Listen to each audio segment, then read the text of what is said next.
Alright, welcome back to the second part of this tutorial where we're actually going to go into our InDesign document and place this onto the page. Let's see, look for Gator 2, open that up, and that should place on the page. And what we're going to want to do here is center this little gator into place on the page, and boom, there he is. Okay, now what I want to do is I'm not worried about these other images that we could use for a later tutorial, or just leave that in place. But anyway, it's centered, and I just want to show you the impact of what effective image resolution could have on final files. Adobe PDF presets, and we go PDF X1A, and that'll be another tutorial. I definitely have to get into Adobe PDF presets just to guide everybody in the right direction on which PDF presets to use for the newsprint industry.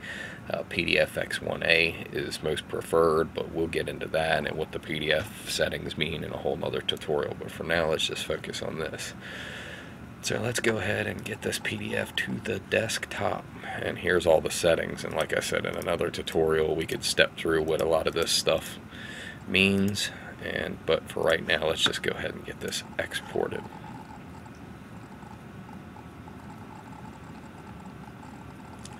And that was quick. Now let me go to my desktop and find this file in this mess of things that I have on here. Let's go ahead and open this up.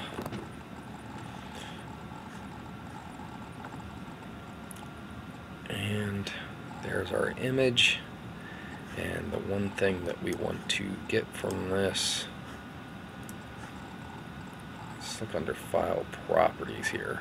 We have a file size of 1.07 megabytes, which that is pretty good. That's a decent size file and very manageable, so we'll work with that.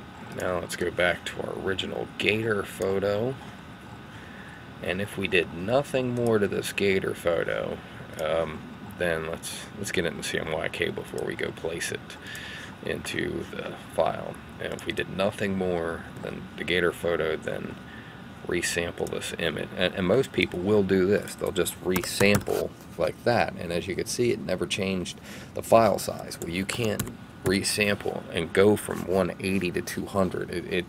With Photoshop, it's impossible to put pixels back into an image.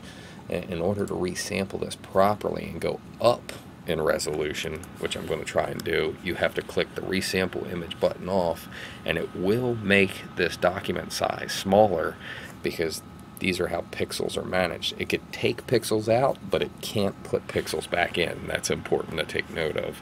So I'm going to go to 200, and as I said, it dropped the width and height of this, and I will go back and click resample image. I like that as my default. Just a preference. You don't have to mess with that. I'm kind of particular about the way I do things. Image size, I'll click OK, and let's just go ahead and save this out. We'll call it Gator Original. So this is basically a duplicate off of the original. We'll save that puppy to the desktop, and we'll go back to our InDesign document, and we will update that gator with the Gator Original, which is a huge file. And you will see it is now huge, just like we had stated. I mean, look how big this thing is.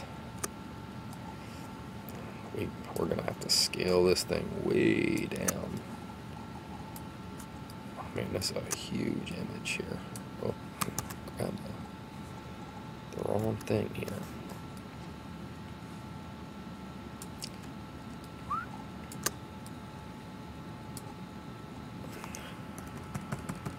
And let's make this a little smaller.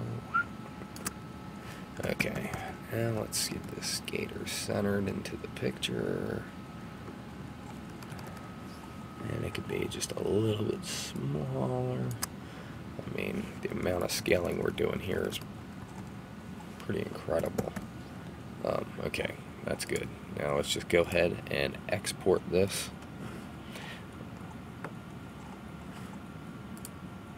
well, we'll export and we'll pick up in the next half of the series on this tutorial, which will be number 3. So look for part 3 where we'll export this and we'll start comparing the file sizes.